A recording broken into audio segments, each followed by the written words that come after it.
In the dusty frontier town of Copper Hollow, where the newest marvel is a party-line telephone connecting scattered ranches, Silas Boone has grown accustomed to sleepless nights. As a widowed blacksmith raising his young daughter alone, 3 in the morning usually means feeding the baby or stoking the forge for an early start. But when that telephone rings at such an ungodly hour, piercing through the quiet darkness of their modest cabin, something feels different. The voice on the other end is refined, desperate, asking for someone named Dr. Matthews.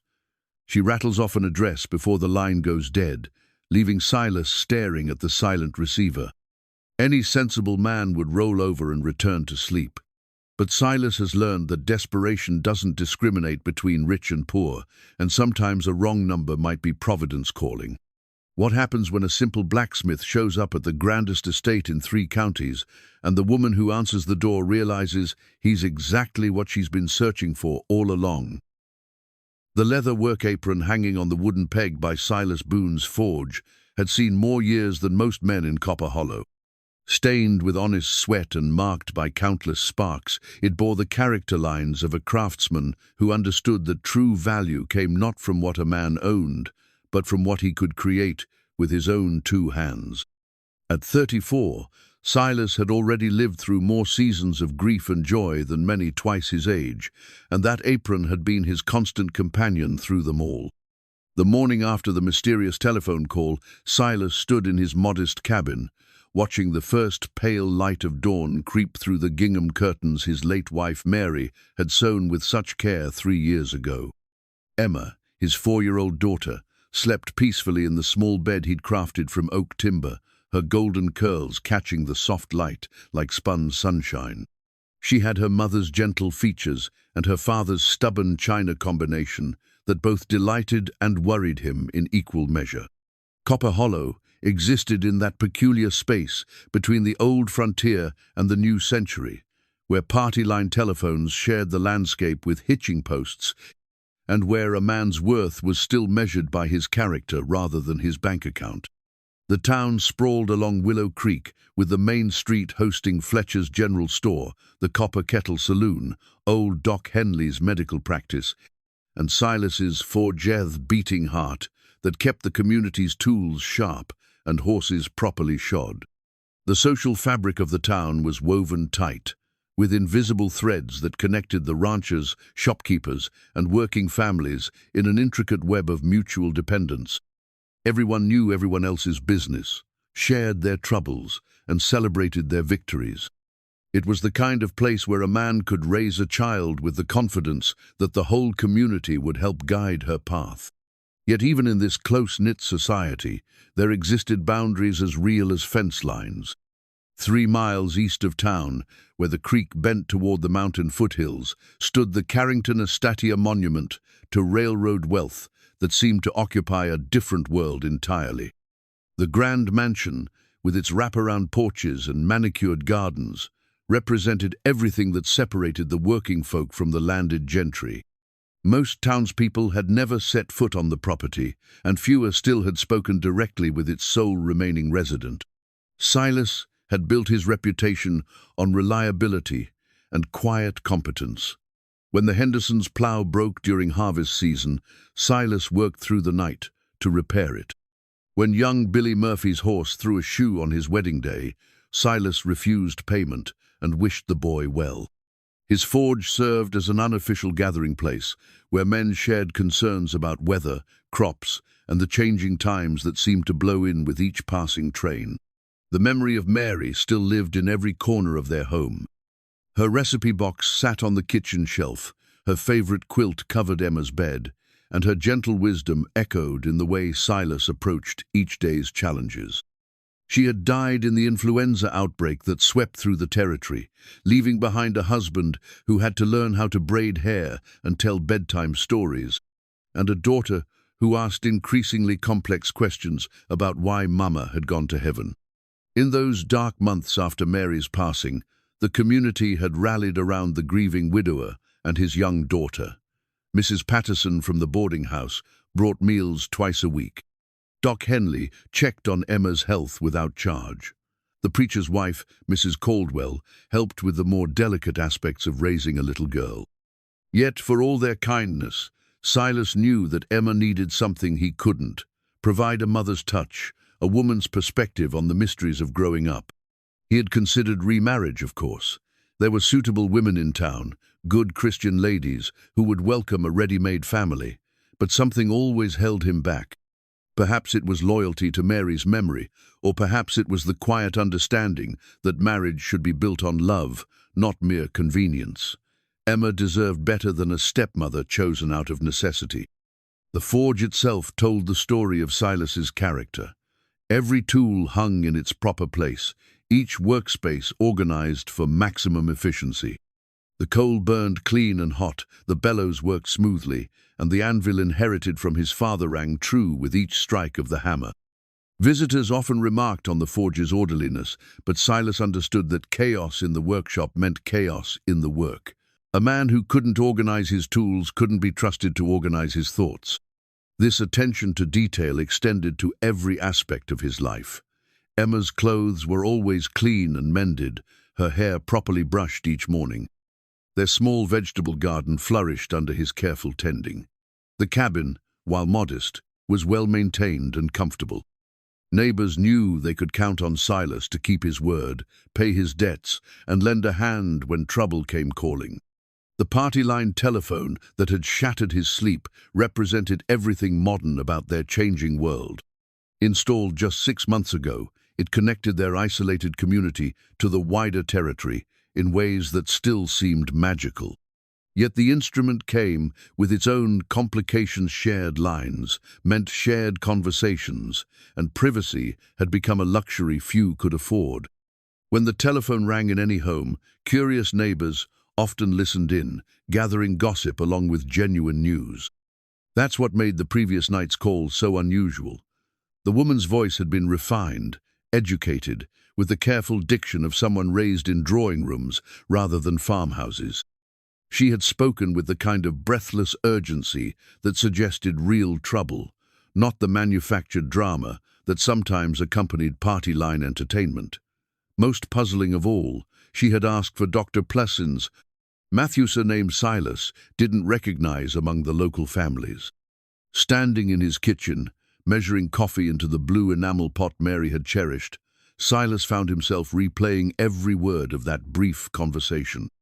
The address she'd given, Thornfield Road, to only one destination, the Carrington estate.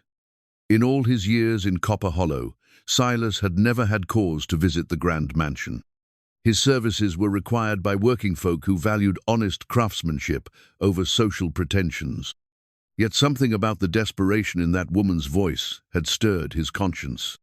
Mary had often reminded him that kindness didn't recognize class boundaries, that a person in distress deserved help regardless of their station in life.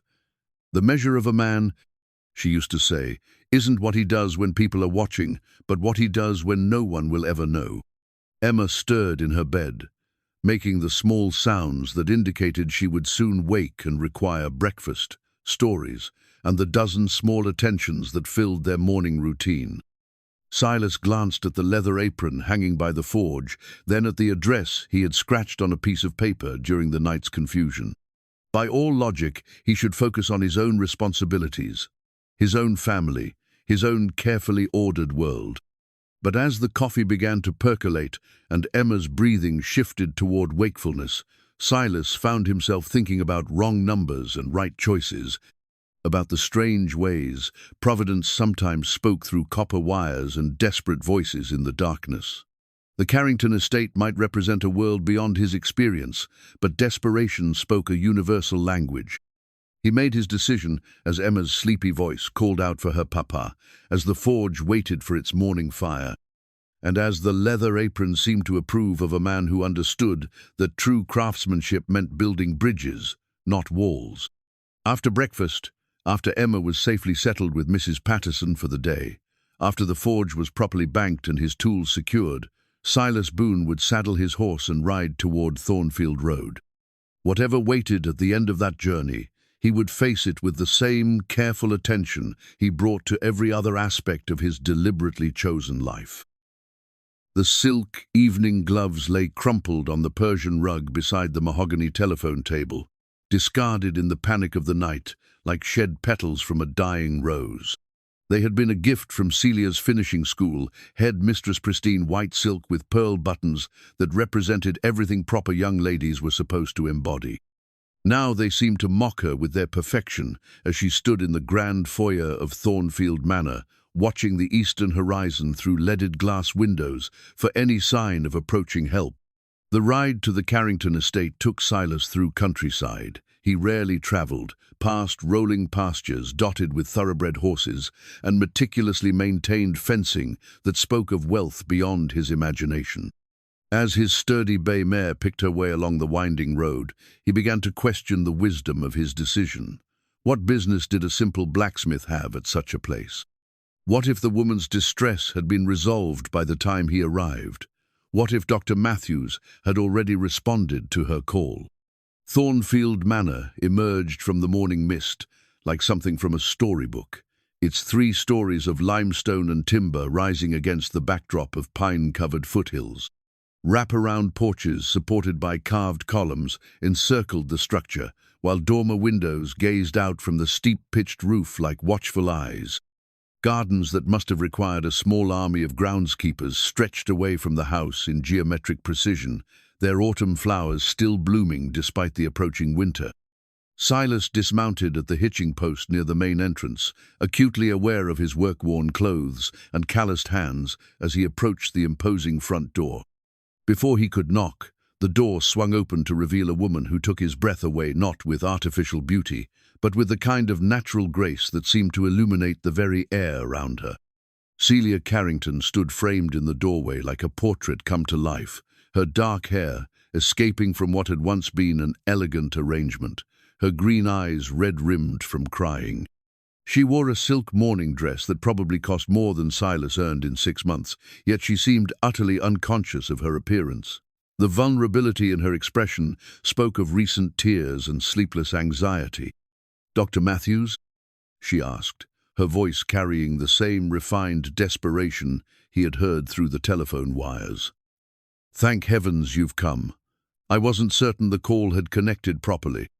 Silas removed his hat, suddenly conscious of his rough appearance in the presence of such obvious refinement. "Ma'am, I'm afraid there's been some confusion. I'm not Dr. Matthews.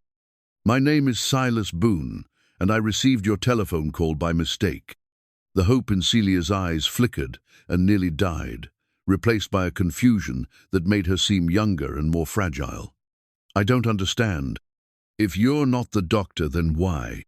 She paused, studying his face with an intensity that made him uncomfortable. "You came anyway, even though the call wasn't meant for you. You sounded like someone in genuine distress, ma'am. I couldn't very well ignore that." For a moment, they stood in awkward silence, the gulf between their social stations as wide as the carved doorway between them. Then Celia's composure cracked entirely, and she pressed her hand to her mouth as fresh tears threatened to spill. "My father," she whispered, the words seeming to cost her tremendous effort. "The telegram came last night. He died 3 days ago, in Denver. Heart failure. The funeral arrangements, the legal matters, I don't know how to manage any of it alone." Silas felt his instinctive response to human suffering override his social awkwardness. "I'm very sorry for your loss, Miss Carrington. Losing a parent is never easy, no matter the circumstances." "Mrs. Carrington," she corrected automatically, then caught herself. "Well, Miss Carrington again, I suppose. My husband died 2 years ago in a railway accident." She laughed bitterly. "It seems I have a talent for losing the men in my life." The revelation hit Silas like a physical blow. Here was a woman who understood his particular brand of grief, who had walked the same dark valley of widowhood that still haunted his own nights. Without thinking, he stepped closer to the threshold. "Ma'am, I know something about that kind of loss. My wife Mary passed 3 years ago. If you'll permit me to say so, the grief doesn't ever completely leave, but it does learn to share space with other feelings in time." Celia looked up at him sharply, as if seeing him clearly for the first time. The frank compassion in his weathered face seemed to steady her somehow, and she straightened her shoulders with visible effort. "You rode all this way to help a stranger, based on nothing more than a misdirected telephone call," she said, wonder creeping into her voice. "I don't think I've ever met anyone who would do such a thing." "Then you haven't been meeting the right people, ma'am." A ghost of a smile touched her lips, the first genuine expression he had seen from her. "Perhaps not. Would you? That is, I know it's highly irregular, but would you consider staying for coffee? The staff doesn't arrive until later, and I find myself rather at loose ends. I promise I won't compromise your reputation by keeping you long." Silas hesitated, thinking of Emma with Mrs. Patterson, of the work waiting at his forge, of the dozen reasons why accepting such an invitation was improper. But the loneliness in Celia's eyes reminded him too much of his own reflection during those awful months after Mary's death. "I suppose a cup of coffee wouldn't hurt anything," he said carefully. The interior of Thornfield Manor was even more impressive than its exterior, with soaring ceilings, crystal chandeliers, and furniture that belonged in museums rather than homes. Yet as Celia led him toward what she called the morning room, Silas noticed details that spoke of neglect dust gathering in corners, flowers wilted in expensive vases, the subtle shabbiness that comes when a house lacks the constant attention of caring hands. "I'm afraid I'm not much of a hostess," Celia admitted as she struggled with the silver coffee service. Her hands shook slightly as she measured grounds into the pot, betraying the emotional toll of the night's revelations. "The staff has been reduced in recent months. Father's business affairs became rather complicated before his death." "May I?" Silas asked gently, gesturing toward the coffee service. "I've had considerable practice with morning coffee preparation." She stepped aside gratefully, watching as he efficiently prepared the brew with the same careful attention he brought to his forge work. "You have a daughter, then? I heard you mention your wife." "Emma. She's 4 years old and the light of my world." His voice warmed as he spoke of his child. "She's spending the day with Mrs. Patterson while I ride off on mysterious errands, apparently. She must miss her mother terribly. She was barely a year old when Mary died. Sometimes I wonder if the mother she misses is more the idea of what she should have, rather than specific memories." Silas poured the coffee into delicate china cups that looked as if they might shatter under his calloused fingers. But children have a way of adapting that puts adults to shame. They sat in chairs positioned by tall windows that overlooked the estate's formal gardens, the morning light casting long shadows across manicured lawns. The silence between them was surprisingly comfortable, as if grief had created a bridge across the vast differences in their backgrounds. "I was supposed to marry Dr. Reginald Matthews next month," Celia said suddenly, her voice barely above a whisper. "Father arranged it before he left for Denver. A merger of families, he called it. Reginald has a successful practice in Boston, and Father believed the connection would benefit both our families." Silas set down his coffee cup carefully. "And what do you believe, ma'am?" The question seemed to surprise her. "What I believe has never been particularly relevant to my circumstances, Mr. Boone. Women of my station are expected to make advantageous marriages that strengthen family alliances." "That doesn't answer my question." She looked at him with something approaching wonder. "No one has ever asked me what I believe about my own marriage." How extraordinary. She was quiet for a long moment, staring into her coffee as if it might hold answers to questions she had never dared voice. "I believe I would rather live alone in a modest cabin with someone who chooses to help strangers than in a mansion with someone who sees me merely as an advantageous acquisition." The words hung in the air between them, charged with implications neither was quite ready to acknowledge. Silas felt something shift in the careful order of his world, as if the foundation of everything he thought he understood about social boundaries and proper behavior had suddenly revealed hidden fault lines. The wooden doll tucked securely in Silas's saddlebag had been carved from a single piece of cherry wood during the long winter evenings after Emma's 3rd birthday. Every curve of the doll's face had been shaped with the patience of a father's love, sanded smooth by hands that understood the difference between functional craft and treasured keepsake. Emma had named her Rosie and carried her everywhere, whispering secrets to the painted features and dressing her in scraps of fabric salvaged from Mary's sewing basket. Silas found himself lingering far longer than propriety dictated, drawn into conversation that ranged from the practical challenges of single parenthood to the philosophical questions that occupied thoughtful minds during quiet moments. Celia proved to be an unexpectedly engaging companion, her education evident not in pretentious displays of knowledge, but in the thoughtful way she considered each topic they discussed. "You speak of your daughter with such tenderness," she observed, refilling his coffee cup with hands that had steadied considerably since his arrival. "It's clear that Emma is fortunate to have a father who treasures her so completely. Every child deserves to know they're valued," Silas replied, thinking of the countless times he had watched Emma sleep, marveling at the trust implicit in her peaceful expression. "Sometimes I worry that I'm not enough, that she needs influences I can't provide. But then she'll do something that shows me she's growing into exactly who she's meant to be, and I realize that love might be the most important ingredient after all."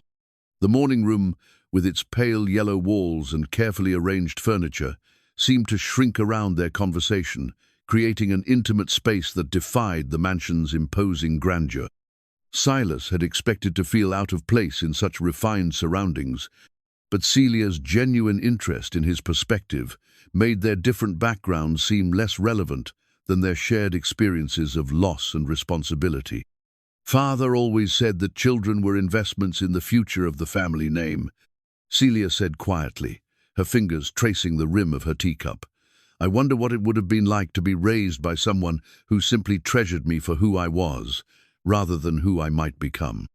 The wistfulness in her voice stirred something protective in Silas's chest. "It's never too late to discover who you are beneath other people's expectations.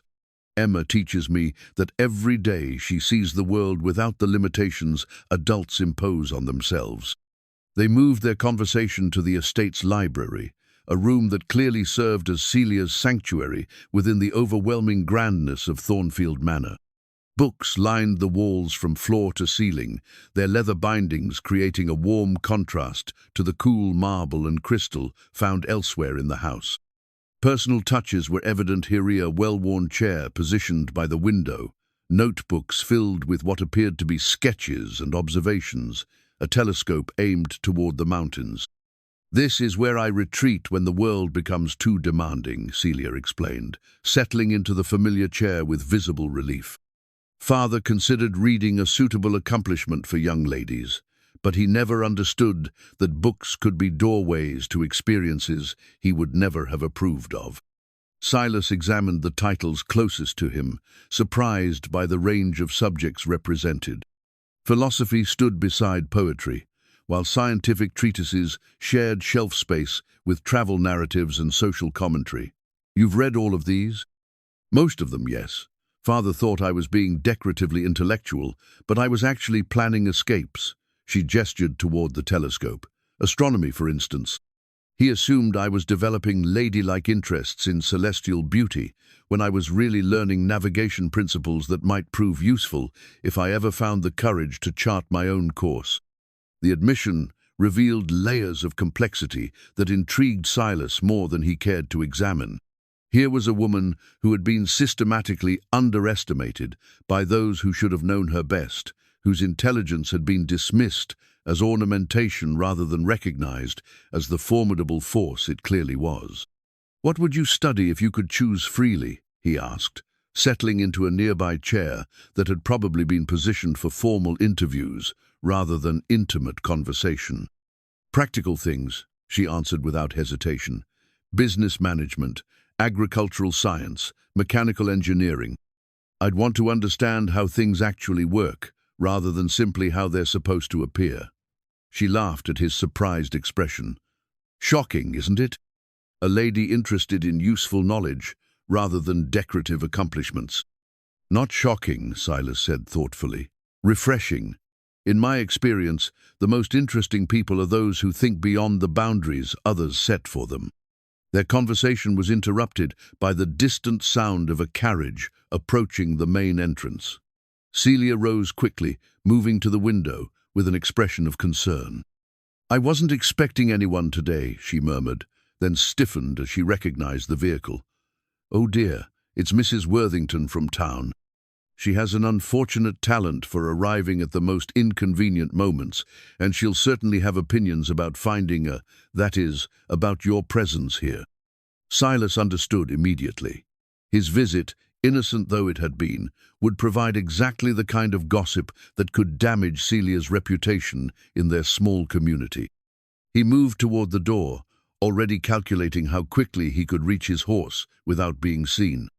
"Please don't feel you need to leave on my account," Celia said quickly, though her tone suggested she understood the social complexities as well as he did. "I value our conversation more than I care about Mrs. Worthington's approval. And I value your reputation more than I fear her disapproval," Silas replied gently. "But perhaps this needn't be goodbye entirely. I noticed your carriage house as I rode Upit. Appears you have some mechanical difficulties that might require professional attention." Understanding dawned in Celia's eyes, followed by something that might have been gratitude or relief. "Why, yes, the carriage has been making the most concerning noises.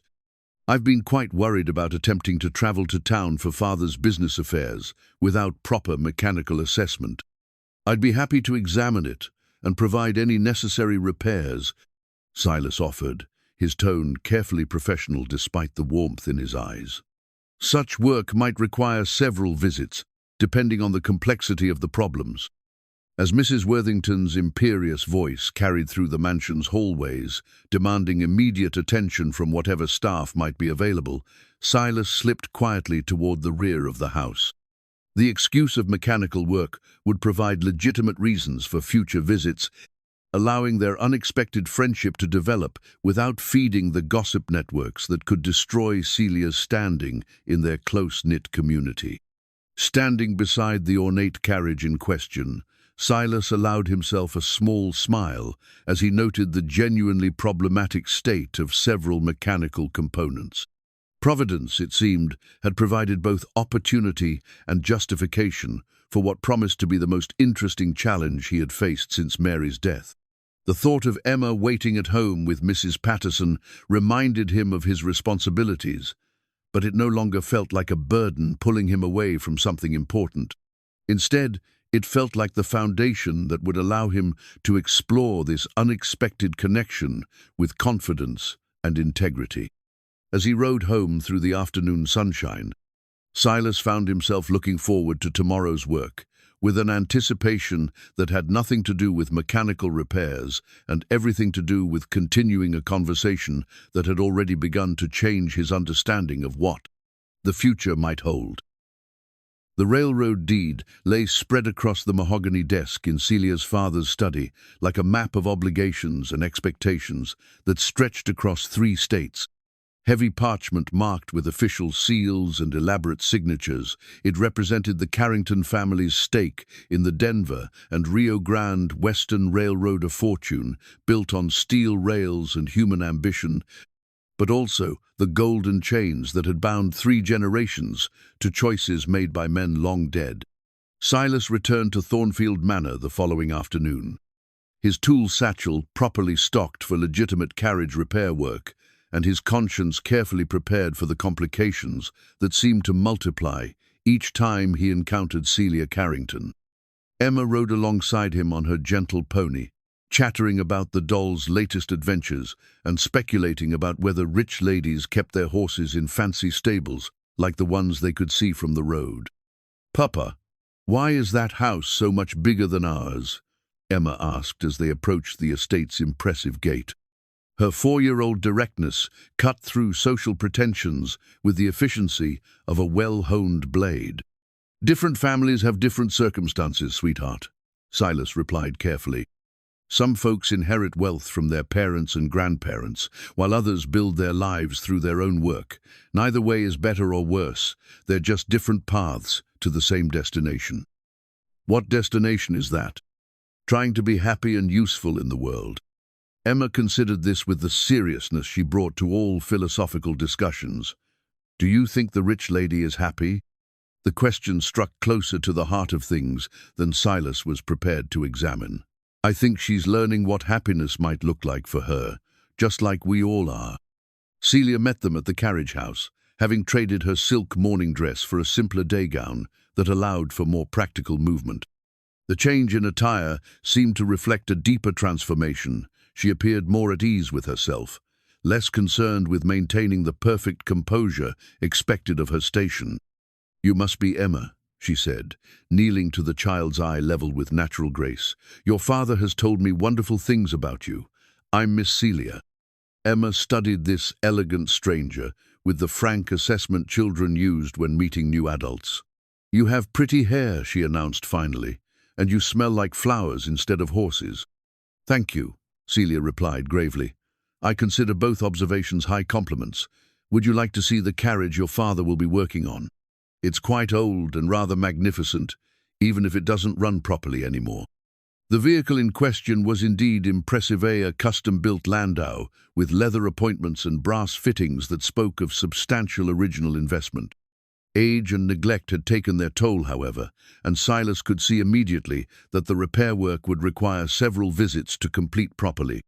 While he examined the carriage's mechanical systems, Emma and Celia engaged in the kind of conversation that flowed naturally between the very young and those wise enough to take children seriously. Celia showed Emma the intricate carved decorations on the carriage doors, explained how the folding top mechanism was designed to work, and answered questions about everything from why rich people needed such fancy transportation to whether horses minded pulling heavy loads. "Miss Celia," Emma said eventually, "do you have any little girls of your own?" The question brought a brief shadow to Celia's expression. "No, sweetheart. I don't have children. Would you like some?" "Emma," Silas interjected gently, "that's a rather personal question." "It's perfectly all right," Celia assured him. "Yes, Emma, I think I would like children very much. I've just never had the opportunity to have any." "Why not?" The child's innocent persistence forced Celia to confront truths she had been avoiding. "Well, having children usually requires being married to someone you love very much, and I haven't been married to anyone I loved." Emma absorbed this information with characteristic seriousness. "Papa says love is the most important ingredient for families. Maybe you just haven't found the right person yet." "Maybe not," Celia agreed softly, her eyes meeting Silas's briefly before both adults looked away. As Silas worked on the carriage's suspension system, their conversation naturally drifted toward more personal territories. Celia revealed that her engagement to Dr. Matthews was largely a business arrangement designed to stabilize the Carrington family's financial position, which had become precarious following a series of poor investments and railroad industry complications. "Father mortgaged significant portions of our holdings to finance expansion projects that failed to materialize as planned," she explained, her voice carefully neutral as she discussed matters that clearly caused her considerable distress. "Matthews has offered to assume those debts as part of our marriage agreement in exchange for a stake in the remaining railroad holdings." Silas paused in his work, considering the implications of what she had shared. "And you? What do you receive in this arrangement besides financial security?" "A husband of appropriate social standing and the continuation of my family's name and legacy," Celia replied with bitter precision. "According to Father's calculations, that should be sufficient compensation for any personal preferences I might have harbored." "But it's not sufficient, is it?" The simple question seemed to unlock something in Celia that had been carefully contained for years. "No," she whispered, "it's not. I want what you had with your Maria partnership, built on mutual respect and genuine affection. I want to be valued for my thoughts and opinions, not just my inheritance. I want to contribute something meaningful to the world, beyond serving as a decorative addition to someone else's ambitions." Emma, who had been exploring the carriage house with the thorough attention children brought to new environments, approached with a small bird's nest she had discovered in one of the rafters. "Look, Papa, the mama bird built this all by herself, and it's perfect." "Yes, it is perfect," Silas agreed, accepting the delicate structure with appropriate reverence. Birds have an instinct for creating exactly what they need, even when no one teaches them how. People could learn from birds, Emma announced with 4-year-old wisdom. Maybe they should build their own nests instead of living in ones other people made for them. The observation hung in the air like a challenge to conventional wisdom, spoken by someone too young to understand the complexities of adult obligations, but old enough to recognize fundamental truths about independence and self-determination. As the afternoon progressed and the carriage repairs moved toward completion, Silas found himself increasingly aware of the growing connection between himself and Celia. Their conversations flowed with the ease of old friends, their shared experiences of loss, creating a foundation for understanding that transcended their different backgrounds. More concerning was his recognition that Celia was everything he had never allowed himself to hope for in a potential partner: intelligent, compassionate, genuinely interested in his perspective, and completely devoted to Emma within moments of meeting her. The fact that she was also promised to another man, heir to substantial wealth, and moving in social circles far removed from his own, seemed like obstacles designed by Providence to test the strength of his commitment to doing what was right rather than what was easy. Yet as they prepared to leave Thornfield Manor that evening, with plans for Silas to return the following week to complete the carriage work, he found himself looking forward to their next meeting with an anticipation that had very little to do with mechanical repairs and everything to do with continuing a relationship that was becoming more complicated and more precious with each passing hour. Celia's father's pocket watch had stopped at precisely 11:47, the exact moment Dr. Hartwell pronounced him dead in that distant Denver hotel room. The ornate timepiece now rested on the desk in Thornfield Manor's study, its silent face serving as a constant reminder that time was both finite and pursues a lesson that grew more urgent with each passing day of her engagement countdown. 3 weeks had elapsed since Silas first appeared at her door, 3 weeks during which he had found increasingly creative reasons to return to the estate. The carriage repairs had stretched into maintenance work on the garden gates, which had led to consultations about the failing fence posts along the southern boundary. Each project provided legitimate justification for his presence, while allowing their relationship to deepen in carefully measured increments. This morning found them working side by side in the estate's neglected kitchen garden, where Celia had expressed interest in learning practical skills that her refined education had somehow overlooked. Silas had offered to help her prepare the beds for winter planting, a task that required them to spend hours in quiet companionship while Emma played nearby with the wooden doll that had become her constant companion. "The soil here is rich," Silas observed, turning earth that hadn't been properly tended in years. "With the right attention, this garden could provide enough vegetables to feed a dozen families through the winter months." Celia knelt beside him, her fine leather gloves already stained with honest dirt as she learned to distinguish between weeds and useful plants. "Father always hired gardeners to maintain the ornamental plantings, but he considered food production beneath our station. I never realized how satisfying it could be to create something useful with your own hands. There's something to be said for understanding where your sustenance comes from," Silas agreed, watching as she carefully transplanted seedlings with growing confidence. "Emma's been helping with our vegetable garden since she could walk. She takes considerable pride in the tomatoes we put up each fall." The mention of practical preservation techniques sparked Celia's curiosity, leading to detailed discussions about the skills required for self-sufficient living. She absorbed information about food storage, seasonal planning, and resource management, with the same intellectual intensity she had once applied to philosophy and literature, but with a newfound appreciation for knowledge that could be applied rather than merely admired. "I feel like I've been living in a beautiful prison," she confessed as they paused for water and watched Emma construct elaborate fairy houses from twigs and fallen leaves. Everything provided, nothing earned, every comfort available, but no real understanding of how those comforts were created or maintained. Silas considered her words carefully before responding. "Prison suggests you had no choice in the matter." But you're choosing to learn these things now, which means you've always had more freedom than you realized. Sometimes it just takes the right circumstances to help us see what's possible. Their work was interrupted by the arrival of Mrs. Worthington and her daughter, Penelope, whose surprise visit clearly had more to do with gathering gossip than offering social support. The two women approached the kitchen garden with expressions of barely concealed shock, as if they had discovered Celia engaged in some form of scandalous behavior. "My dear Miss Carrington," Mrs. Worthington began with false sweetness, "how industrious of you. Though I must say, this sort of manual labor seems rather beneath your station, particularly with your wedding approaching so soon." Celia rose gracefully, brushing soil from her hands with quiet dignity. "I find honest work quite restorative, Mrs. Worthington. It provides perspective on what truly matters in life." Penelope, a young woman whose romantic aspirations had been disappointed by Silas's consistent disinterest, studied him with undisguised curiosity. "Mr. Boone, how thoughtful of you to help Miss Carrington with her agricultural pursuits. Though I imagine your own responsibilities must be quite demanding.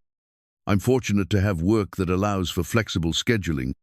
Silas replied evenly, recognizing the subtle interrogation behind her seemingly innocent comment. "Miss Carrington has been kind enough to provide employment for several estate improvement projects." The explanation was perfectly reasonable and completely truthful, yet Mrs. Worthington's expression suggested she remained unconvinced by the innocent nature of these frequent visits. Her sharp eyes took in every detail: Celia's work-stained dress, the easy familiarity between the adults, Emma's obvious comfort in these elegant surroundings. "How lovely that you found such comprehensive assistance," she said with meaning that extended far beyond agricultural consultation. "I do hope Dr. Matthews will appreciate your newly practical interests when he arrives for the wedding preparations." The mention of her fiance brought visible tension to Celia's shoulders, a reaction that did not escape Mrs. Worthington's notice. "Yes, well, Reginald has always encouraged ladies to develop suitable accomplishments. I'm certain he'll find gardening an acceptable pastime for a doctor's wife." After the visitors departed with promises to call again soon, the mood in the garden had shifted noticeably. Celia worked with increased intensity, as if physical labor could somehow resolve the emotional conflicts that Mrs. Worthington's visit had brought into sharp focus. "She's right, of course," Celia said finally, her voice carefully controlled. "This is all quite inappropriate. A woman in my position, engaged to be married, shouldn't be spending her days learning manual labor from." She paused, unable to finish the sentence without acknowledging truths she wasn't prepared to voice. "From a blacksmith," Silas completed gently. "A man whose social standing makes these visits improper, regardless of how innocent our actual activities might be." "That's not what I meant." "Isn't it?" Emma, sensing the tension between the adults, even if she couldn't understand its source, approached with her wooden doll and an expression of concern. "Papa, why did those ladies make Miss Celia sad?" The child's directness forced both adults to confront the reality of their situation. Their growing friendship, however carefully maintained within proper boundaries, was becoming a source of speculation that could damage Celia's reputation and potentially affect Silas's standing in the community. "Sometimes grown-ups worry about what other people think," Silas explained carefully, "even when they haven't done anything wrong." "That seems silly," Emma announced with 4-year-old logic. "If you're not doing anything wrong, why do other people's thoughts matter?" The question hung in the air like a challenge to everything they had been taught about social expectations and appropriate behavior. Yet as Silas watched Celia struggle with the competing demands of her heart and her circumstances, he realized that Emma's simple wisdom might be the most profound guidance any of them would receive. Standing in the gathering dusk of the kitchen garden, surrounded by the evidence of honest work and meaningful connection, Silas found himself facing a choice that would define not only his future, but the futures of both women who had become precious to him. The pocket watch on Celia's father's desk might have stopped marking time, but for those still living, every moment remained an opportunity to choose courage over convention, authenticity over appearance. The question was whether any of them possessed the strength to act on what their hearts already knew to be true. The unfinished letter lay crumpled in the wastebasket beside Celia's writing desk, its incomplete sentences representing her sixth failed attempt to compose appropriate correspondence to her fiance. Each draft had begun with dutiful inquiries about his medical practice and proper expressions of anticipation for their upcoming nuptials. But somehow the words always transformed into confessions she wasn't prepared to make or questions she wasn't ready to answer. The October air carried the sharp promise of winter as Silas arrived for what both he and Celia knew would be their final planned meeting before Dr. Matthews's arrival in Copper Hollow. The estate maintenance work had been completed, the carriage restored to perfect working order, and every legitimate excuse for his presence thoroughly exhausted. Today's visit carried the weight of unspoken farewells and the painful recognition that their carefully maintained friendship had evolved into something that could no longer be sustained within proper social boundaries. Emma remained with Mrs. Patterson this morning, sparing all three of them the complexity of explaining to a 4-year-old why their regular visits to the beautiful house with the kind lady were coming to an end. Her absence created a different dynamic between the adults, removing the buffer of childhood innocence that had allowed them to avoid confronting the full implications of their deepening connection. They met in the library, where autumn sunlight streamed through tall windows and illuminated dust motes that danced like suspended possibilities. Celia had prepared tea with her own hands rather than summoning the minimal staff, a gesture toward the domestic skills she had been learning and a symbol of the person she was discovering herself to be. "I've been thinking about what Mrs. Worthington said." Celia began without preamble, her hands wrapped around her teacup as if its warmth could somehow steady her resolve. About propriety and expectations and the responsibilities that come with my position in this community. Silas settled into the chair that had become his customary spot during these visits, though today the familiar space felt charged with tension. "And what conclusions have you reached?" "That she's absolutely right," the words emerged with painful clarity. "I've been selfish, allowing this friendship to develop without proper consideration for how it might affect your reputation or Emma's future. A man in your position can't afford to be associated with scandal, particularly scandal involving the Carrington name. Since when has friendship between decent people been scandalous? Since that friendship began to threaten established social order." Celia's laugh held no humor. "We both know this has moved beyond simple friendship, Silas. We both know that what I feel for you has very little to do with gratitude for emergency assistance and everything to do with the fact that you've shown me what it means to be valued for who I am, rather than what I represent." The admission hung between them like a bridge. Neither was certain they had the courage to cross. Silas studied her face, noting the determination that warred with longing in her expression, the careful composure that barely concealed the emotions she was struggling to contain. "And what I feel for you," he said quietly, "has very little to do with your social position, and everything to do with the fact that you've reminded me what it means to hope for a future that includes something more than mere survival." They sat in silence for several moments, the weight of their mutual confession settling around them like autumn leaves. Through the windows, they could see the estate grounds that had become the backdrop for their developing relationship, the kitchen garden where they had worked side by side, the carriage house where Emma had played, while adults discovered they shared dreams neither had dared voice.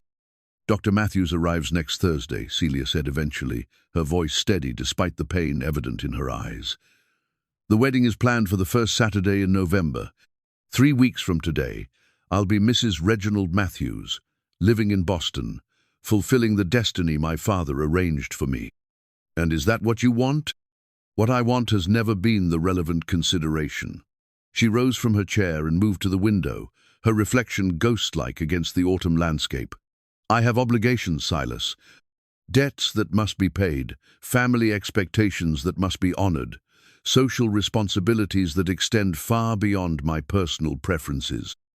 Silas joined her at the window, careful to maintain proper distance, even as every instinct urged him to close the space between them.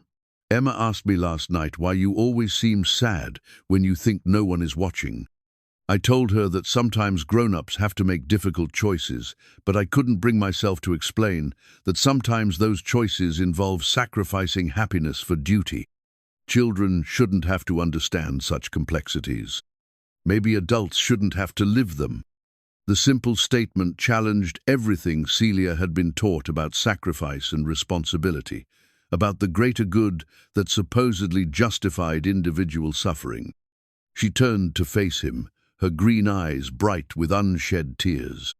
"If things were different," she whispered, "if I were free to choose my own path, if the debts didn't exist and the social expectations could be ignored, what then? What would be possible then?" Silas reached out without thinking, his calloused fingers gently touching her cheek with a tenderness that spoke of profound restraint. "Then I would ask you to consider building a life with a man who treasures you exactly as you are, in a modest home where Emma could learn what it means to have a mother who chose to love her rather than one who merely accepted the obligation." "And I would say, yes," Celia breathed, leaning into his touch, despite every rule of propriety she had ever learned. "Without hesitation, without conditions, without a moment's regret for everything I would be leaving behind." The moment stretched between them, charged with the recognition of what they were acknowledging and the painful awareness of what they could never pursue. Then Silas stepped back, his hand falling to his side as reality reasserted itself with crushing finality.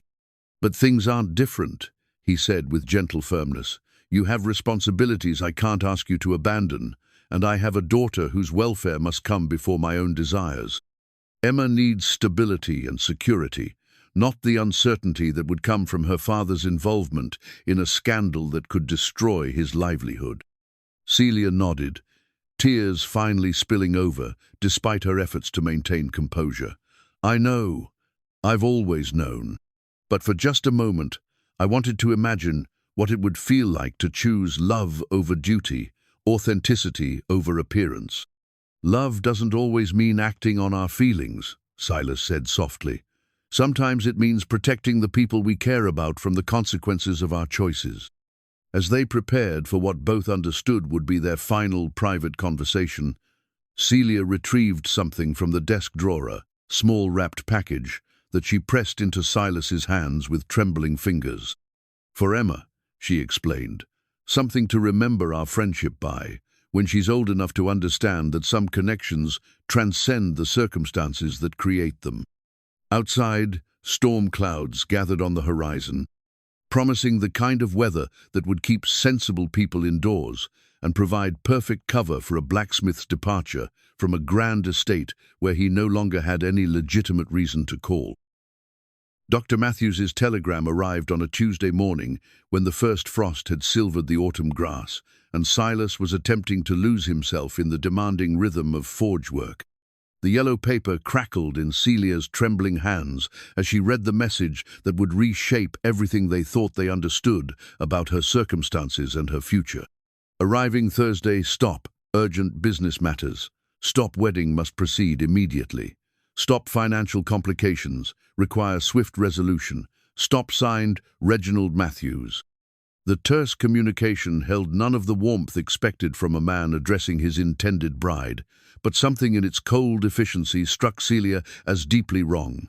She had received exactly 3 letters from Dr.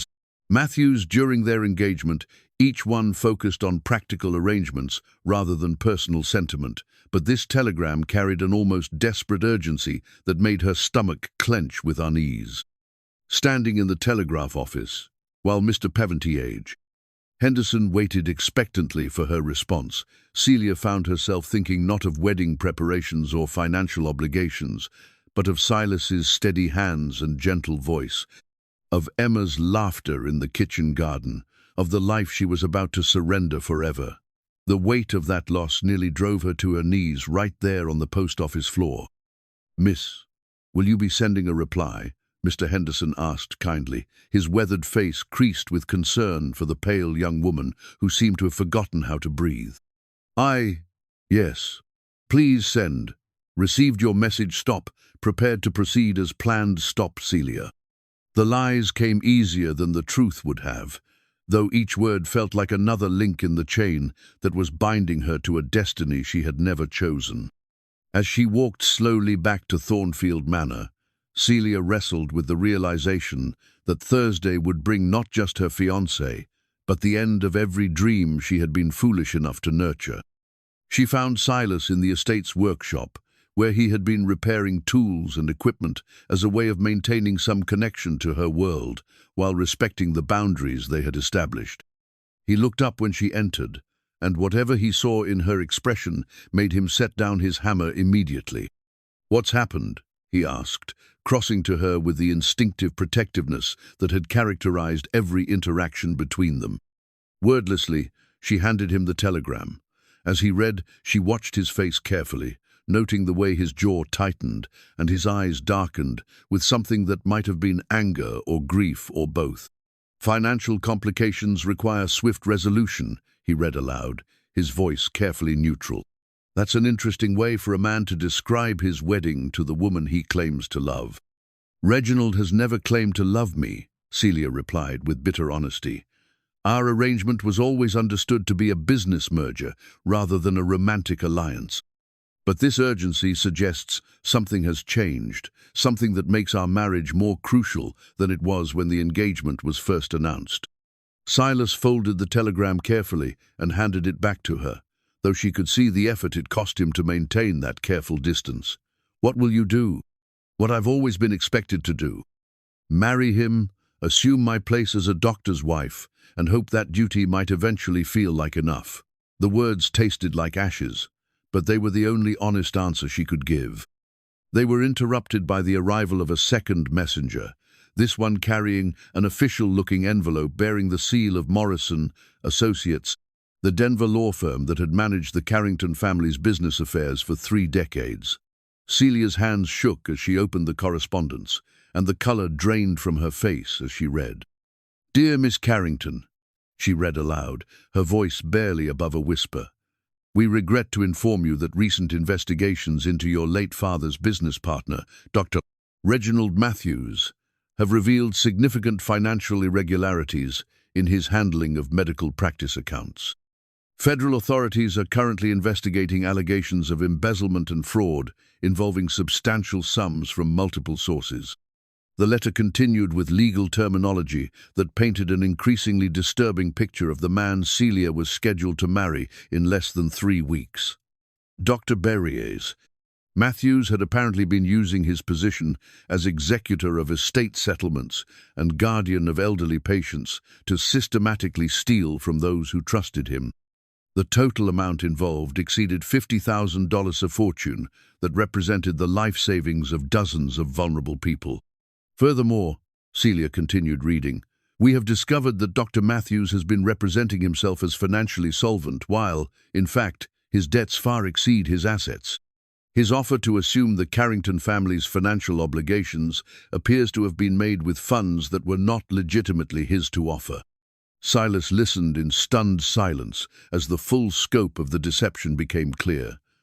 The man who had presented himself as Celia's financial salvation was actually a criminal fleeing justice, using their marriage as a means of accessing her remaining inheritance and potentially establishing a new identity in a different territory. "There's more," Celia said, her voice growing stronger as anger began to replace shock. "They're recommending that I contact local authorities immediately if Dr. Matthews attempts to contact me, as he may be dangerous. Apparently, one of his elderly patients died under suspicious circumstances after questioning him about missing funds." The implications hit them both simultaneously. Dr. Matthews wasn't coming to Copper Hollow for a wedding, he was fleeing federal authorities and saw Celia's inheritance as his escape route. The urgent timeline, the insistence on immediate marriage, the cold tone of his communications, all suddenly made terrible sense. "He's been planning this from the beginning," Silas realized, his protective instincts fully aroused. The entire engagement was a calculated theft, designed to give him access to your family's remaining assets while providing cover for his crimes. Celia sank into a nearby chair, the enormity of her near escape becoming clear. If not for this letter, I would have married him. I would have handed over everything my family built across 3 generations to a criminal who might have killed me once he had what he needed. But you didn't, Silas said firmly, kneeling beside her chair, with a gentleness that contrasted sharply with the steel in his voice. You're safe, Celia. And now that you know the truth, you have choices you didn't have this morning. She looked at him through tears that were equal parts relief and overwhelming possibility. Choices? The engagement is broken. The financial obligations you thought you had to honor were based on false promises from a criminal. Your father's debts still exist, but you're no longer bound to sacrifice your happiness to resolve them. He paused, studying her face carefully. The question is, what do you want to do with the freedom you've just discovered you have?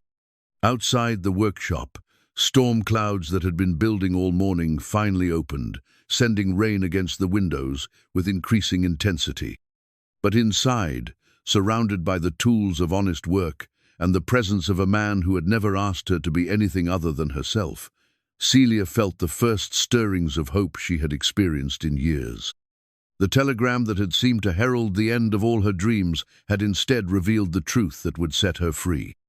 Now she had to find the courage to embrace the possibilities that freedom offered, even if it meant abandoning everything she had been taught about duty, obligation, and the proper role of women in society. Thursday would still bring a reckoning, but it would be with a criminal rather than a bridegroom. And when that confrontation was over, Celia would finally be free to discover what her life might become when she was the one making the choices.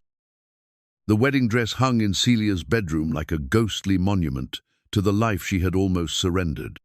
Imported silk with Belgian lace and pearl buttons that had taken seamstresses in Denver 3 months to complete, it represented every expectation society had placed upon her. Beautiful, expensive, and ultimately meaningless without the authentic love that should have animated such elaborate preparations. By Wednesday evening, word had spread through Copper Hollow's intricate network of gossip and genuine concern that Dr. Matthews would arrive the following day under circumstances far different from what anyone had anticipated.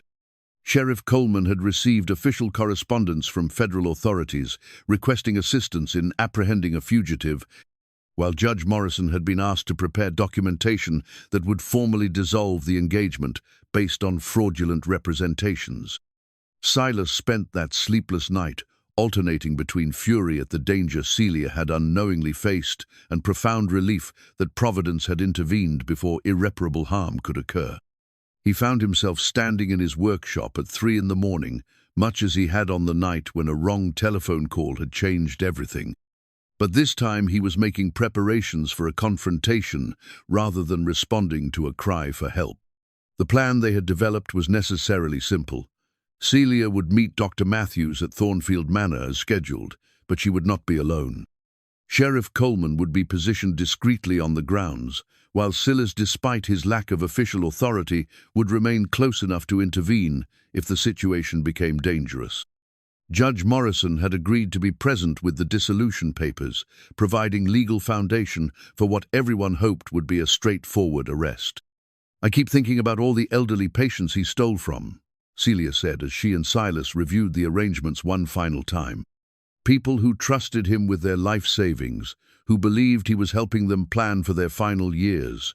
How does someone develop such capacity for calculated cruelty? The same way people develop capacity for calculated kindness, Silas replied thoughtfully.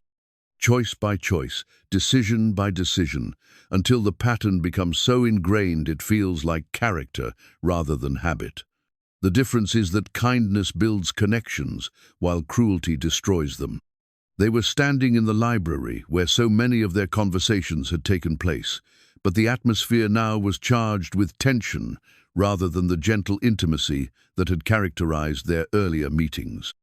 Emma was safely settled with Mrs. Patterson for the evening, though she had protested leaving Miss Celia when she was clearly worried about something important. "There's something else I need to tell you," Celia said suddenly, her hands twisting together in a gesture that betrayed her nervousness, something I discovered while reviewing Father's papers after the lawyer's letter arrived. Silas waited, recognizing the tone that indicated she was struggling with a revelation that would change their understanding of the situation even further. "The debts aren't as substantial as I believed," she said finally.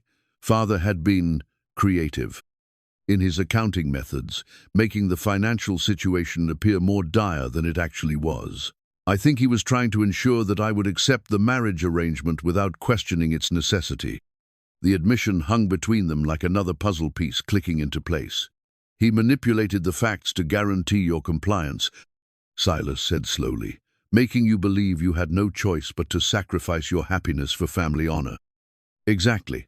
With Dr. Matthews's false promises removed from the equation and a clearer understanding of the actual financial picture, I'm not facing the kind of desperate circumstances that seem to require desperate solutions. Celia moved to the window, gazing out at grounds that would soon become the setting for a confrontation that would determine her future. "Which means that every choice I make from this point forward will be genuinely mine to make." The implications of this revelation transformed everything they had been carefully avoiding discussing. If Celia was truly free from the financial obligations that had constrained her options, if the engagement was dissolving based on criminal fraud rather than her personal preferences, then the social barriers that had seemed insurmountable might prove to be less substantial than they had appeared. "What are you saying?" Silas asked quietly.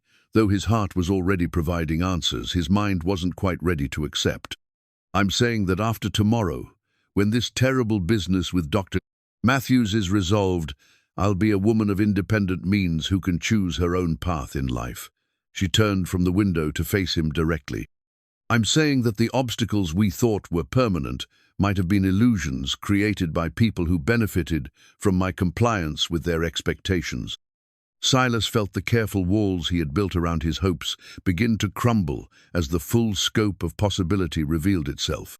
Yet, even as his heart leaped at the thought of a future that included both Celia and Emma, his practical mind insisted on examining the complexities that would remain. "Social expectations don't disappear simply because financial pressures ease," he said carefully. "A woman of your background choosing to marry a blacksmith would still create exactly the kind of scandal that Mrs. Worthington predicted. Emma and I would still be accepting a place in society that might prove uncomfortable for everyone involved." "Perhaps," Celia agreed, "or perhaps we would be creating a new kind of family that demonstrates how artificial most social boundaries really are. Emma would grow up understanding that worth is measured by character rather than inheritance, while I would finally learn what it means to contribute something meaningful to the world rather than simply existing as an ornament to someone else's accomplishments." Their conversation was interrupted by approaching hoofbeats that announced Sheriff Coleman's arrival for the final coordination meeting. The lawman's weathered face reflected the gravity of the situation as he reviewed the legal documents and federal communications that would guide the following day's confrontation. "Matthews is desperate," Coleman warned, as they studied a photograph that had been included with the arrest warrant. "Men in his position don't usually surrender quietly, especially when they've committed crimes that carry federal prison sentences. We need to be prepared for the possibility that he'll attempt to force the wedding ceremony or take more direct action to access Miss Carrington's assets." The photograph showed a man in his early 40s with prematurely grey hair and the kind of soft features that suggested a life of comfortable privilege. Yet there was something in his eyes that hinted at the calculating coldness that had allowed him to systematically steal from vulnerable patients over a period of years. "I've been thinking about his motivations," Celia said, studying the image with the analytical skills she had developed through years of careful observation. "A man who would steal from elderly patients under his care is someone who views other people as resources to be exploited rather than individuals deserving of respect. He won't see me as a person with rights and preferences. I'll simply be another obstacle to overcome in pursuit of his goals. Which is why you won't be facing him alone," Silas said firmly. "Whatever happens tomorrow, whatever he attempts, you'll have people around you who understand that your safety and autonomy are more important than any financial considerations. As Sheriff Coleman departed with promises to return early the following morning, Silas and Celia found themselves alone with the weight of everything that would be decided in the next 24 hours. The wedding dress upstairs seemed to mock their careful plans, representing a future that had been imposed rather than chosen, while the dissolution papers in Judge Morrison's possession offered the promise of freedom that had seemed impossible just days earlier. "I'm frightened," Celia admitted as they stood together in the foyer where she had first mistaken Silas for the doctor who had seemed to represent salvation but had actually embodied a more subtle form of destruction. "Not of Dr. Matthews, though he certainly presents real dangers. I'm frightened of the responsibility that comes with genuine choice." "Choice is always frightening," Silas replied, thinking of his own decision to respond to a wrong telephone call, to risk his heart on a relationship that had seemed doomed from its inception. But the alternative, living a life determined entirely by other people's expectations, is worse than frightening. It's a form of death that leaves the body intact while destroying everything that makes life worth living. Outside, storm clouds gathered for what promised to be a turbulent night, while inside Thornfield Manor, two people who had discovered love in the most unlikely circumstances prepared to fight for the right to determine their own destiny.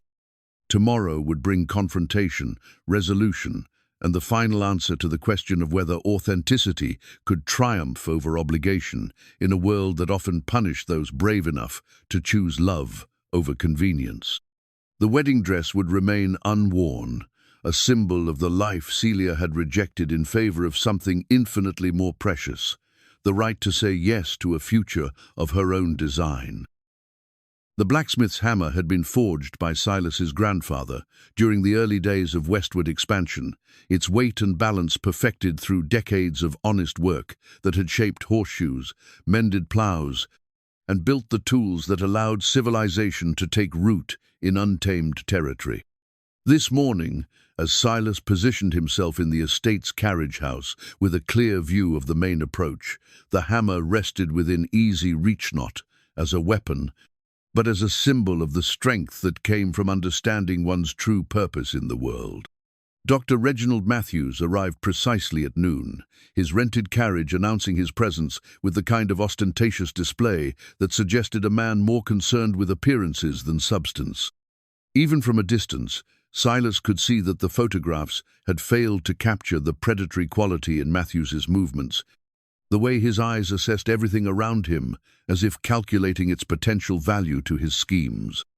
Celia met him at the front door of Thornfield Manor, her posture erect and her expression carefully composed, despite the tremor in her hands that only someone who knew her well would have noticed.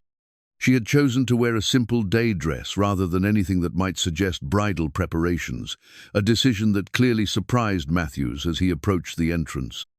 "My dear Celia," Matthews said with the kind of false warmth that made Silas's skin crawl, "how lovely you look. Though, I must say, I expected to find you in somewhat more festive attire, given that our wedding is scheduled for this very afternoon." "Our wedding," Celia replied with careful precision, "was scheduled based on representations that have proven to be inaccurate. I believe we need to discuss several matters before any ceremonial proceedings take place."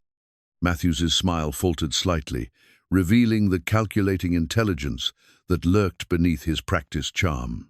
"Surely any minor details can be resolved after we've completed the legal formalities. I've brought a justice of the peace who can perform the ceremony immediately, saving us the trouble of elaborate church proceedings." The casual dismissal of her concerns confirmed everything Silas had suspected about Matthews's character. This was a man who viewed other people's autonomy as inconvenient obstacles to be overcome through manipulation or force, rather than legitimate considerations deserving of respect. "I'm afraid the matters requiring discussion are not minor details," Celia said, stepping back slightly as Matthews moved closer to the threshold. "Federal authorities have been in contact regarding your business practices in Boston. It seems there are questions about your handling of patient finances that need to be resolved before any marriage can take place." The transformation in Matthews's demeanor was immediate and frightening. The practiced charm vanished entirely, replaced by a cold fury that revealed the true nature of the man beneath the civilized facade. His hand shot out to grasp Celia's wrist with enough force to make her gasp in pain. "You interfering little fool," he snarled, all pretense of affection abandoned. "Do you have any idea how much trouble you've caused? How much money you've cost me by involving lawyers and federal investigators in what should have been a simple business transaction?" Silas was moving before Matthews finished speaking, covering the distance from the carriage house to the front entrance with the fluid efficiency of a man accustomed to responding quickly to emergencies. The sight of Matthews's hand on Celia's wrist triggered protective instincts that overrode every consideration of propriety or legal procedure. "I suggest you release the lady," Silas said with deceptive calm as he mounted the front steps, his presence causing Matthews to whirl around in surprise and alarm. "Who the devil are you?" Matthews demanded, though he notably failed to release his grip on Celia's wrist. "This is a private conversation between myself and my fiancé." "Former fiancé," Silas corrected, noting with satisfaction the way his calm confidence seemed to unnerve the other man. "And I'm someone who has a strong interest in ensuring that Miss Carrington is treated with the respect she deserves."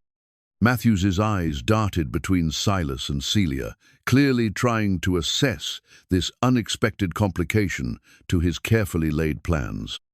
The arrival of a working man who spoke with quiet authority and moved with the controlled strength of someone accustomed to physical labor was obviously not something he had anticipated or prepared for. "I see what's happened here," Matthews said with venomous understanding.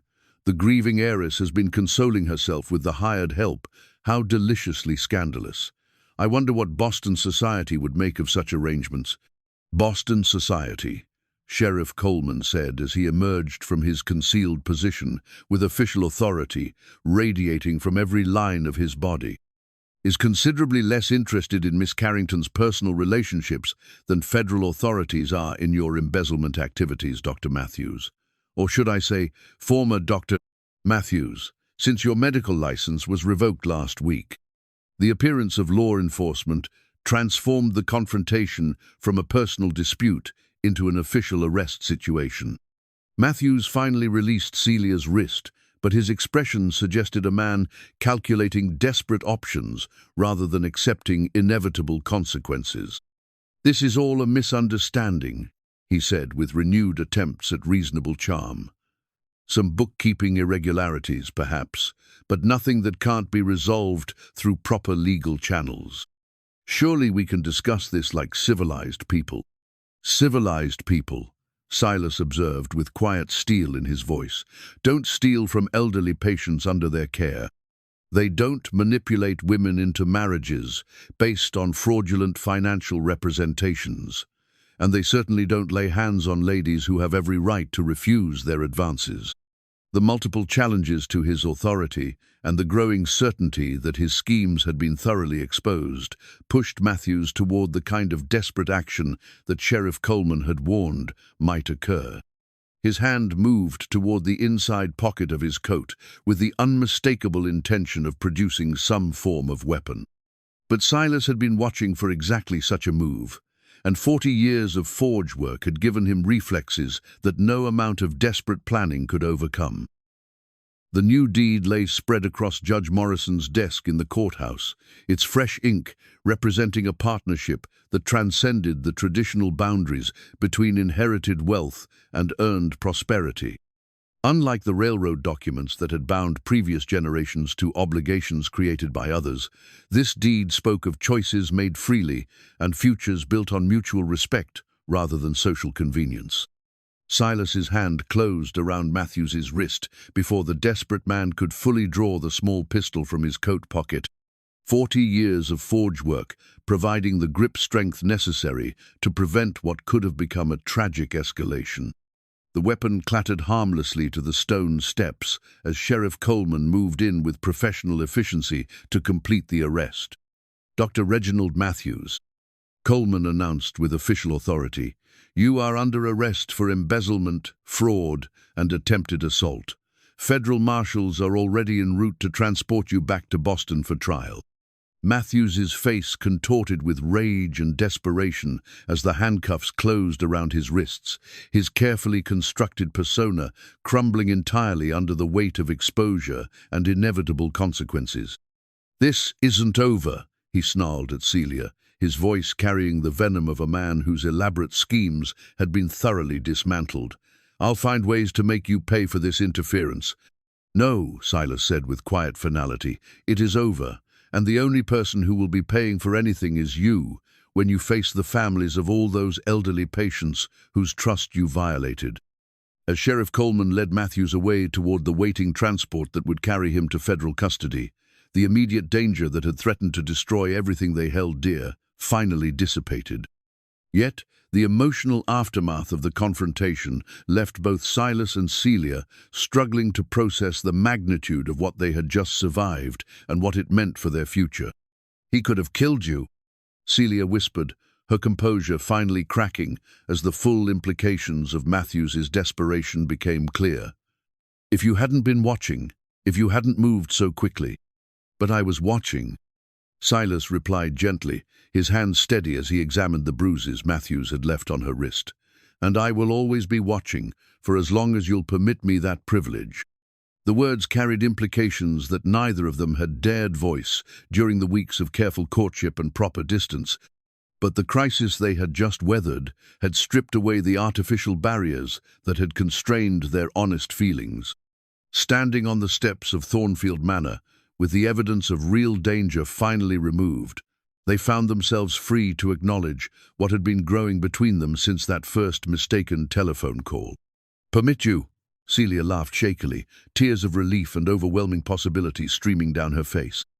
"Silas, I've been hoping you would choose to stay in my life permanently, in whatever capacity honor and affection might allow." Judge Morrison approached with the legal documents that would formally dissolve the fraudulent engagement and restore Celia's complete autonomy over her personal and financial affairs. But more important than any legal formalities was the piece of paper he carried that represented an entirely different kind of future. "Miss Carrington," Judge Morrison said with the satisfaction of a man who had spent his career ensuring that justice prevailed over convenience, "I believe you'll find everything in order.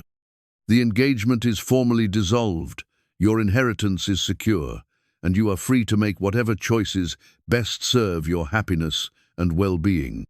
As the judge departed and the last vestiges of the crisis were officially resolved, Silas and Celia found themselves alone with the overwhelming reality of their freedom to choose their own destiny.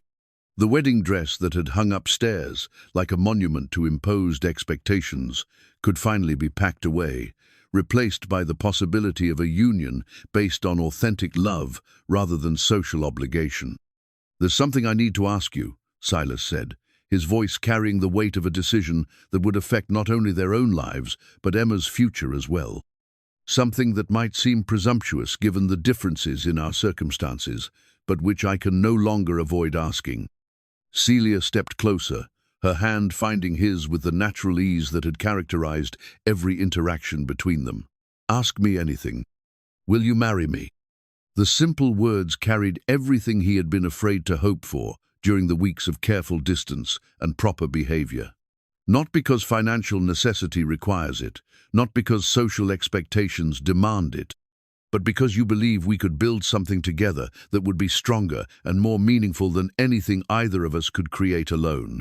"Yes," she replied without hesitation, her answer carrying the certainty of a woman who had finally learned to trust her own judgment about what would bring her happiness. "Yes, because I love you.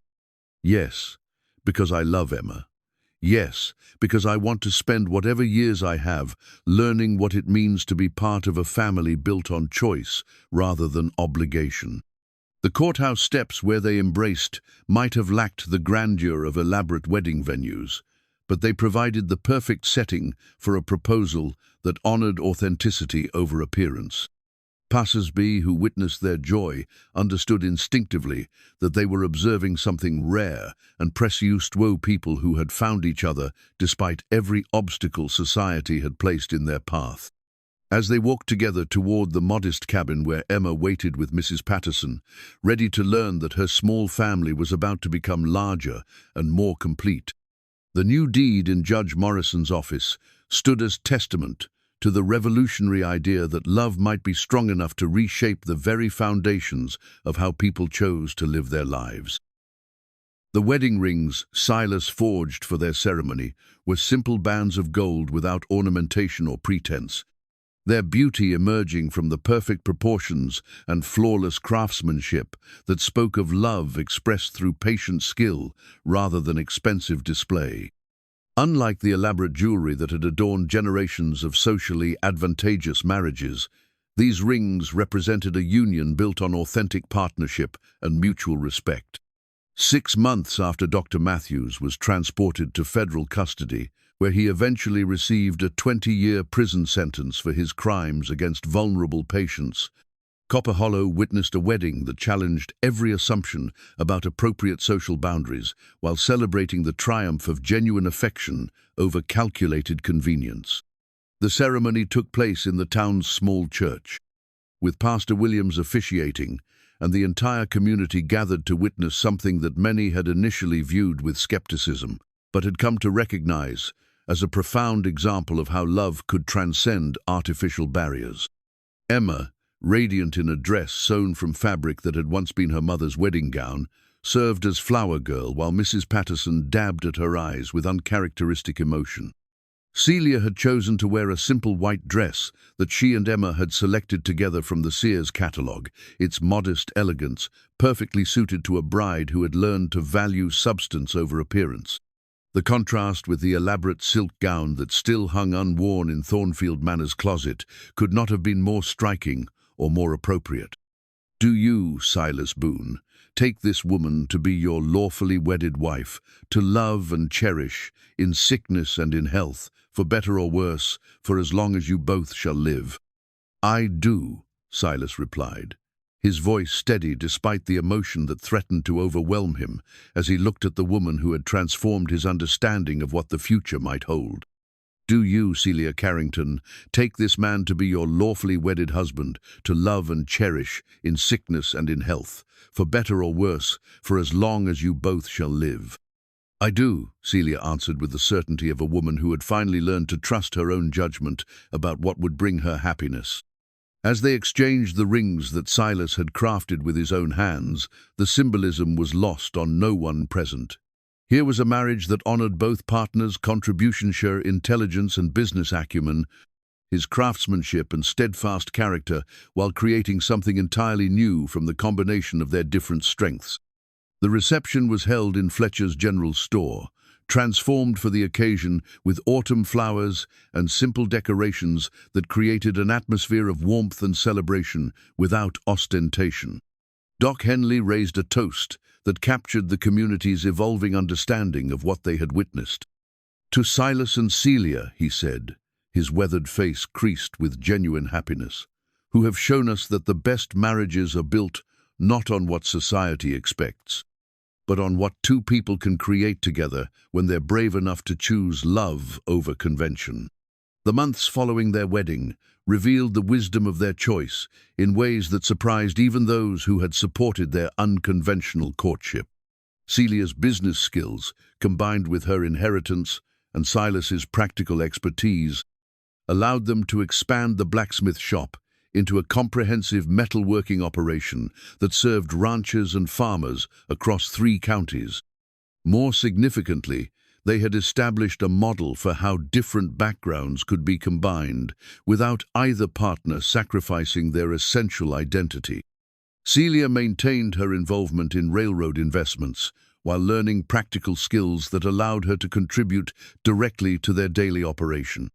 Silas preserved his commitment to honest craftsmanship while accepting expanded responsibilities that utilized capabilities he had never fully developed. Emma flourished in this environment that valued both intellectual curiosity and practical competence. Under Celia's guidance, she learned to read advanced texts and think analytically about complex problems, Under Silas's tutelage, she developed manual skills and understood the satisfaction that came from creating useful things with her own hands. Most importantly, she grew up understanding that families could be formed through choice and commitment rather than mere biological accident. The community's initial skepticism had evolved into genuine admiration for what the unusual family had accomplished. Even Mrs. Worthington, whose resistance to social change was legendary, grudgingly admitted that the Boone household represented something valuable that transcended traditional categories.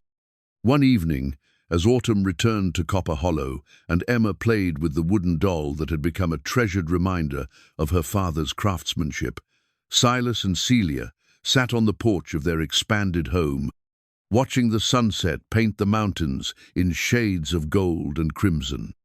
"Do you ever regret it?" Silas asked, his arm around the woman who had become his partner in every sense of the word. "The life you gave up, the social position you abandoned." "Never," Celia replied with complete conviction. "I gave up nothing of value and gained everything that matters. A husband who sees me as a complete person, a daughter who teaches me something new every day, work that contributes something meaningful to the world. What more could anyone want?" The telephone that had first connected their lives now served as a symbol of how seemingly random events could lead to profound transformation when people possessed the courage to respond to unexpected opportunities. Emma had learned the story of that midnight call and often asked her parents to tell it again, fascinated by the idea that wrong numbers might sometimes lead to exactly the right destinations. As stars emerged in the darkening sky and the distant sound of the evening train reminded them of the wider world beyond their small community, Silas and Celia reflected on the journey that had brought them from desperate loneliness to complete fulfillment. Sometimes the most important choices in life came disguised as simple responses to other people's needs, and sometimes the greatest rewards went to those brave enough to trust their hearts over their fears. The call at Copper Hollow had ended, but the conversation between two souls who had found their perfect match would continue for whatever years Providence granted them to share.